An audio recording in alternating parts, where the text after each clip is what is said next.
কাউকে মারা হয়েছে, কাউকে ভোটের দিন মাথা ফাটিয়ে দেওয়া হয়েছে, কারোর ঘর বাড়ি ভাঙচুর করা হয়েছে, তারপরেও তৃণমূল কংগ্রেস শান্ত আছে। দিদি থামতে বলেছে, থেমে আছি। দিদি খেলতে বললে খেলে দেবো, প্লেয়ার রেডি আছে।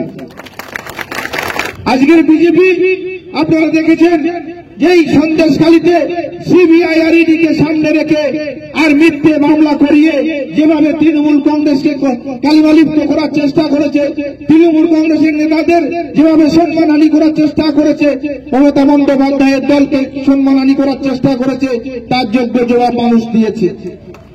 কোন মিটিং মিছিল মানুষ করেনি, করতে দেয়নি, কোন নেতাদের মাথা তুলে দাঁড়াতে দেয়নি সন্দেশখালীতে। সন্দেশখালীর মায়েদের তাদেরকে বিভিন্ন রকম ভাবে অসম্মান করেছে। সন্দেশখালীর মানুষের একটা মহিলা যদি বাইরে বিয়ে হয়, একটা প্রাপ্ত বয়সের মেয়ে, লোক মারফত জিজ্ঞেস করা হচ্ছে এই মেয়েটা ভালো আছে তো, এই মেয়েটা কোন রকম তার সম্মানহানি হয়নি তো। এই বিজেপির জন্য সন্দেশখালীর সমস্ত মায়েদের সম্মানহানি হয়েছে। আজকের দিনে দাঁড়িয়ে আমি বলতে চাই, যদি সন্দেশখালীর মানুষ সত্যি সত্যি অত্যাচারিত হতো, সন্দেশখালীর নারীরা সত্যিকারের যদি ধর্ষিত হতো, সন্দেশখালীর নারীরা সত্যিকারের যদি নিপীড়িত হতো, তাহলে আজকের সন্দেশখালীতে ৮,০০০ ভোটের মাইনাস কেন? আজকের দিনে দাঁড়িয়ে শুভেন্দু অধিকারী তো বলেছিল যে ১ থেকে ১.৫ লক্ষ ভোটের লিড সন্দেশখালীতে লেখাপাত্র নেবে। কোথায় গেল? বাইরে থেকে লোক এনে এখানে জমায়েত করে সাধারণ মানুষের মগজ ধোলাই করে মিথ্যে প্রতিশ্রুতি দিয়ে এখানে কি করেছিল? সন্দেশখালীর একটা অশান্তির বাতাবরণ তৈরি করেছিল। আজকের সেই সন্দেশখালীতে তৃণমূল কংগ্রেসের কর্মীরা, যারা মমতা বন্দ্যোপাধ্যায় নীতি আদর্শের আদর্শিত, তারা কাঁধে কাঁধ চেপে তারা কিন্তু লড়াইটা করেছে কাঁধে কাঁধ মিলিয়ে। তাই সন্দেশখালীতে প্রায় ৩ মাস যাবৎ পুরো তৃণমূল কংগ্রেসের সম্মানে কোন মিটিং মিছিল হয়নি। যদি আমরা ধরি জানুয়ারির ৫ তারিখ থেকে আমরা প্রায় ৩ মাস মতো সন্দেশখালীর ১৬টা অঞ্চলে সেভাবে কোন মিটিং মিছিল হয়নি। তারপরেও যেভাবে বিজেপি আজকের তো অর্চনা মজুমদার আসছে, কোথায় লোকেশ চট্টোপাধ্যায় আসছে, শুভেন্দু অধিকারী তো বাড়ি ভাড়া নিয়েছে, কোনোদিন ছিল কিনা আমার জানা নেই। বাড়ি ভাড়া করে নিয়ে সন্দেশখালীর মানুষের উৎসাহ দেওয়ার জন্য আমি সন্দেশখালী বাড়ি ভাড়া নিলাম সন্দেশখালীর মানুষের পাশে থাকবো বলে। কদিন ছিল বাড়িতে আমার জানা নেই। কখনো রাজ্য সভাপতি সুকান্ত মজুমদার আসছে, পালা করে একদিন করে লাগাতার প্যাসেঞ্জারি করেছে। কি হয়েছে? কি দাঁড়িয়েছে? কিছু ভোট বেরুকরণের ভোট তৈরি করে কিছু ভোটকে এদিক ওদিক করেছে। এখন তো সন্দেশখালীর মানুষ বলতে পারবে না, বিজেপি লিডাররা বলতে পারবে না যে যার ভোট তাকে দেয়নি।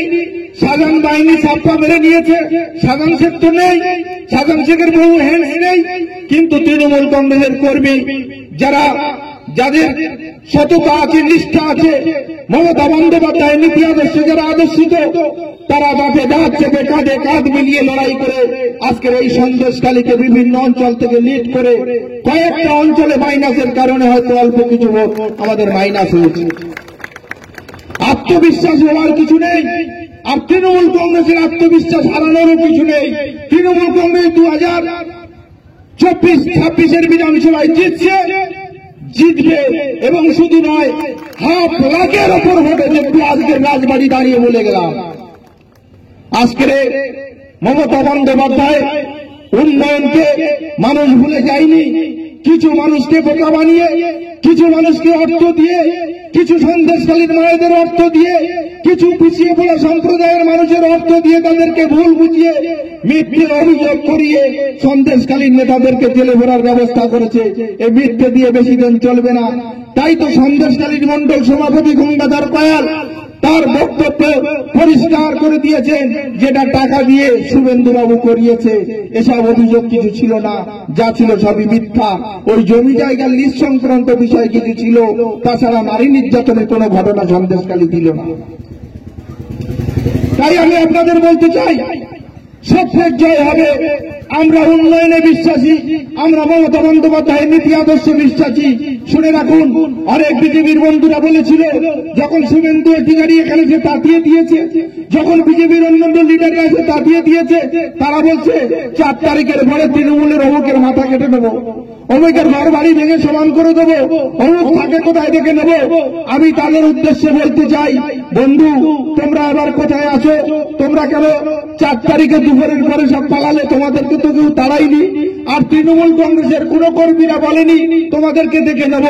আমাদের বরঞ্চ তৃণমূল কংগ্রেসের কর্মীরা অনেক আঘাত সহ্য করেছে, কাউকে মারা হয়েছে, কাউকে ভোটের দিন মাথা ফাটিয়ে দেওয়া হয়েছে, কারোর ঘর বাড়ি ভাঙচুর করা হয়েছে, তারপরেও তৃণমূল কংগ্রেস শান্ত আছে। দিদি থামতে বলেছে, থেমে আছি। দিদি খেলতে বললে খেলে দেবো, প্লেয়ার রেডি আছে। আত্মবিশ্বাস হারানোর কিছু নেই। পরিষ্কার করে পরিষ্কার ভাষায় বলতে চাই, নিজেদের আত্মরক্ষার ক্ষমতা তৃণমূল কংগ্রেসের কর্মীরা রাখে। আমরা কোন সিআরপিএফ এর সহযোগিতা চাই না। প্রশাসন যথেষ্ট নিরপেক্ষতার সঙ্গে কাজ করছে, আমি প্রশাসনকে ধন্যবাদ জানাই। কোন রাজনৈতিক দল, কোন জাত পাত দেখে না, প্রশাসন কাজ করছে, আমি প্রশাসনকে ধন্যবাদ জানাই। কিন্তু বিজেপির কোথাও কোথাও কিছু মাথা মোটা লিডার আছে, যারা 2 টাকা নিয়ে, 2000 টাকা নিয়ে, আর একটু সন্ধ্যেবেলা গাঁজা খেয়ে নিল, মদ খেয়ে নিল, আর জয় শ্রীরাম করতে করতে বেরিয়ে বললো ফেটটি বেঁধে। তারা কোথায়? আমি বারবার বিভিন্ন সভা সমিতিতে আমি বলেছিলাম যে 4 তারিখের পরে এদের খুঁজে পাওয়া যাবে না। তৃণমূল কংগ্রেস আছে, তৃণমূল কংগ্রেস থাকবে। মমতা বন্দ্যোপাধ্যায় ছিল, মমতা বন্দ্যোপাধ্যায় আছে, আগামী দিনেও মমতা বন্দ্যোপাধ্যায় থাকবে। মিলল কোথা? কি দাঁড়ালো? 4 তারিখের পরে মমতা বন্দ্যোপাধ্যায় 22 থেকে কত হলো? 29। উপনির্বাচন হলো 4টে, এর 3টে ছিল বিজেপির দখলে, সেই 3টেকে 0 করে দিয়ে 4-0 তৃণমূল কংগ্রেস জয়লাভ করেছে। কি দাঁড়ালো?